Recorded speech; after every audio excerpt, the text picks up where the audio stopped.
Welcome to another episode of Texas Strip Club's Uncensored podcast. I'm DJ Jack. Alright, so I had already made and posted a video called The Most Dangerous Strip Club in Austin, Texas. Unfortunately, it got taken down because I used copyright images. I don't know what that is. But I happened to take one picture of Bare Cabaret myself, so I'm going to be using that one through the entire video. Not as exciting as using the others, but hey, what are you going to do? Alright. I decided to redo the audio as well, because why the hell not? Alright, guys, so this all started because I wanted to do a recommendation video, but there's only so few places out I'm actually willing to go because I like them more than the others. So we're going to start with a place that I don't think anybody should go, which is Bare Cabaret. As you can tell by the picture I'm putting up, a picture that I took myself, B-A-R-E Cabaret. That's right, Bare Cabaret, B-A-R-E.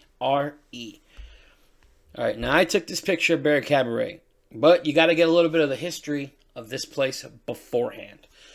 It used to be called the Pink Monkey. Now the image you're seeing right now is the only image I could find that would work with the program that I'm using. And I'm pretty sure this picture isn't the one that got copyrighted. Now, the Pink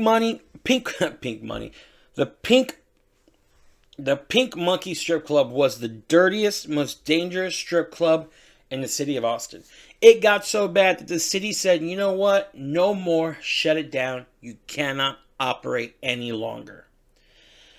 So, the owner shut it down and sold it to some guys. Now, I thought I knew who owned it, but apparently I got told I was wrong, and I don't remember who actually is running it now. So, the Pink Monkey died, and Bare Cabaret, voila, is what we have. But, much like the Pink Monkey, it is a dangerous and dirty place to go. All right, before I get into all of that, guys, let me tell you, I have seen some ghetto strip clubs in my lifetime. I've been to Mexico, and I have seen some dirty strip clubs. Okay? And I have seen some sketchy. I've seen drug-filled. I've seen sex. I've seen it all in Mexico. And some clubs in Texas, I'm not going to say on Austin, have been pretty much along those lines. Bare, I don't know about sex, but I do know that it's dangerous. Okay? One stripper that I did work with told me that she left in the middle of her shift because somebody, after a fight, went to his car, got a gun, and popped off a few rounds. And nobody was going to call the cops. Why? Because the clientele of Bare Cabaret would more than likely run if the cops are coming.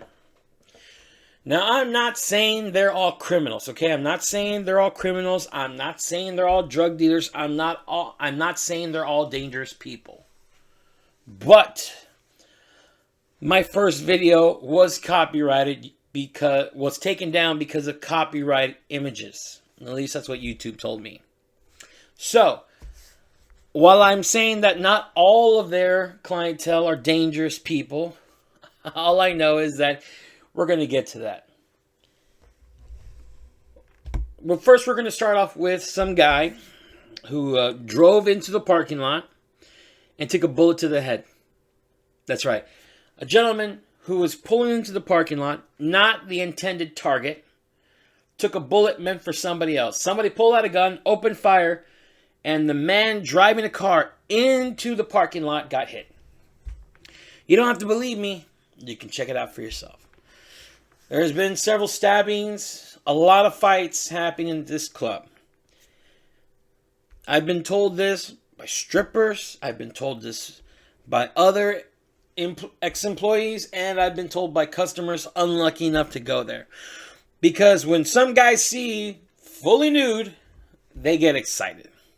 Okay? They get excited. Because they get to see it all. All the way down to the monkey. So they want to go there. But this is a place that I have been told that if you happen to bump into the wrong person at the wrong time, you will have your ass kicked. That's right. You're going to have your ass kicked.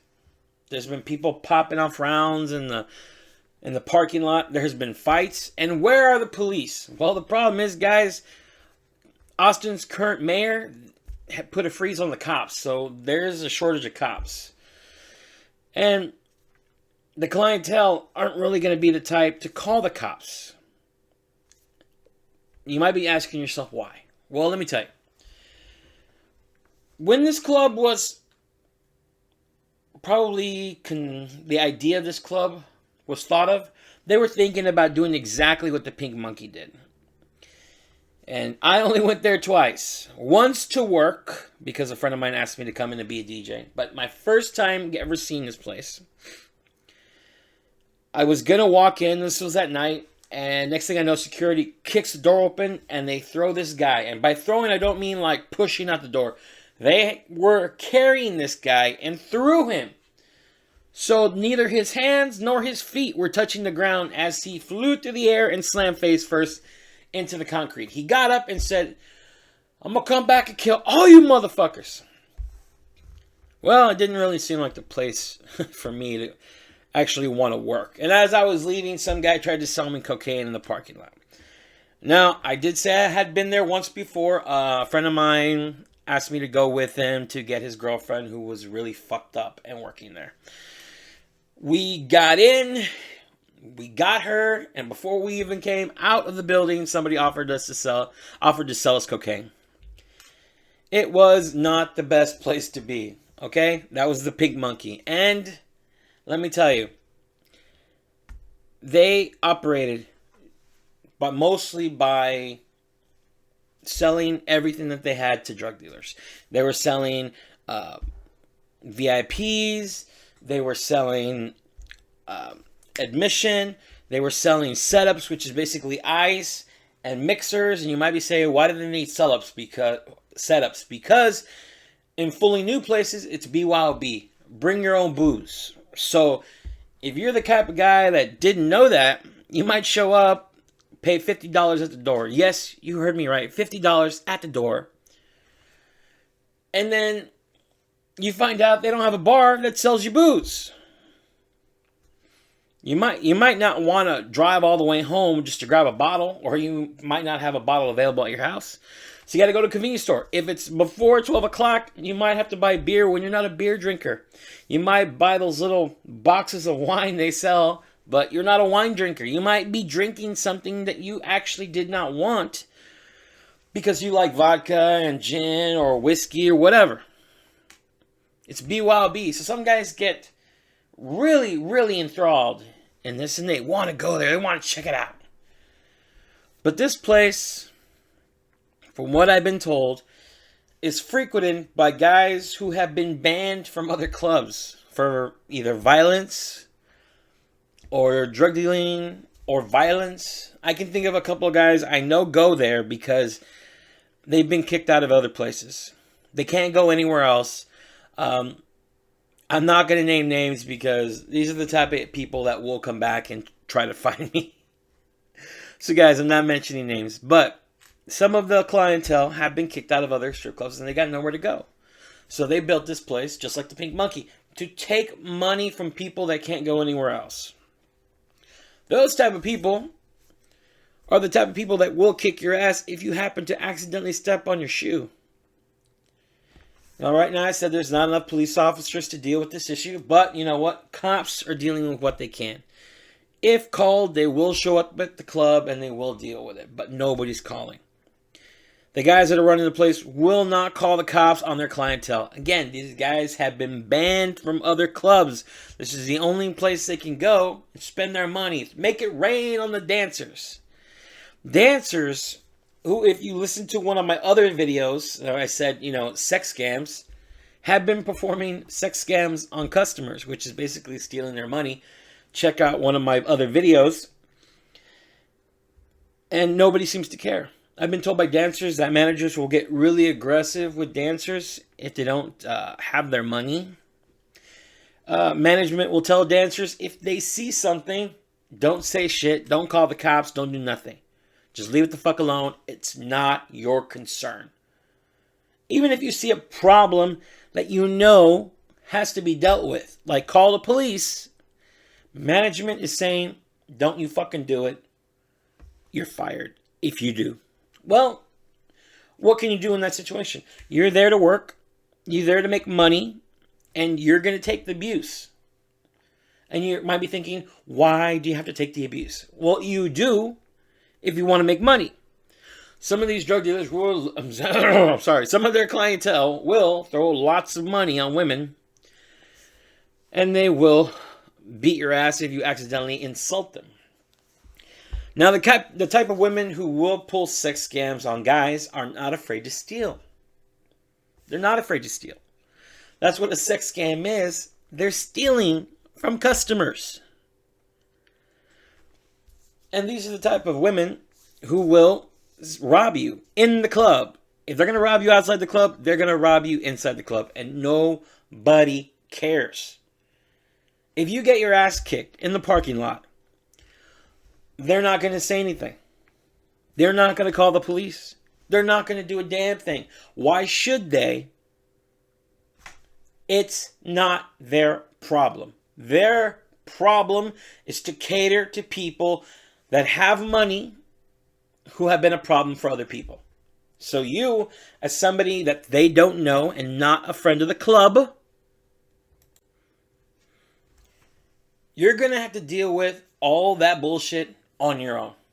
This is why I consider it the most dangerous club in the city of Austin. The managers don't care. Okay? They don't care. They're not going to call the cops. They're not going to risk their sexually oriented business license, an SOB. Because if the cops get called way too many times, you can lose your SOB. And if that happens, they're out of business. And they don't want to go out of business. They're making money. They're making money off people that are going to come there. And if you want to go there and check it out, you know what? You're taking your life in your own hands. A young man drove into the parking lot and got shot in the face, and he was not the intended target. People have been known to pop off rounds inside the parking lot, and nobody calls the cops. You should be concerned if you go there. This is the pink monkey reincarnated, but it only looks better. Okay? It's like getting a known killer, giving him a new face, new fingerprints, and saying, please go out in the world and don't kill anybody. Well, that doesn't work. He will go back to killing. If he is a homicidal maniac, he will go back to killing. This is the best example I can give you. And I'm hoping that this time around, nobody tries to get my video taken down from YouTube. But who knows? Like I said, I'm using a picture I took myself, so nobody can say I was using copyright images. Let's hope this one stays up this time. All right, guys, thank you for listening. Please do not forget to share, like, and subscribe. If you do share, like, and subscribe, it will make it easier on you to find Texas Strip Club's Uncensored podcast a lot easier. Okay? If you don't, it's going to be a little bit harder for you to find. Okay? So please share, like, and subscribe. And again, I do not recommend you going to Bare Cabaret. The picture is right there. If you see this place, if you get dropped off at this place, you do not want to be there. Please walk away.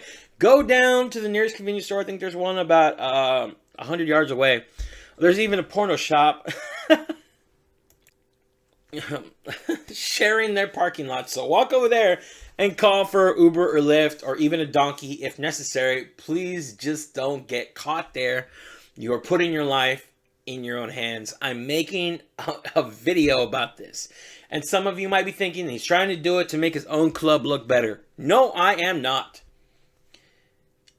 A lot of people know in the strip club game, this is the most dangerous strip club in Austin. So please, if you're going to Bare Cabaret, wear some bulletproof vest and maybe a bulletproof mask, and maybe you won't get shot. But you probably will get robbed. So again, don't go. Please share, like, and subscribe so you can come back and find all of my videos. I'm going to be putting two out this weekend. Okay? One about another club, Chicas Bonitas, and I'm going to be talking about employees of strip clubs. Okay? I'm going to be talking about bartenders, waitresses, door girls, and managers. We're going to be separating all these subjects. Why am I talking about them? Because after an experience I had about 2 weeks ago, I realized how underthought of these people are. Okay? And in consenting order, people do not think about them as important. Managers at strip clubs are important. Bartenders at strip clubs are important. Waitresses at strip clubs are important. And yes, even the door girl at even the door girls at strip clubs are important, guys. So I'm going to be making videos about all of them, podcasts about all of them, so please come back and listen to them. Thank you for listening to my ramblings. I will see you next time. I'm DJ Jack. Peace.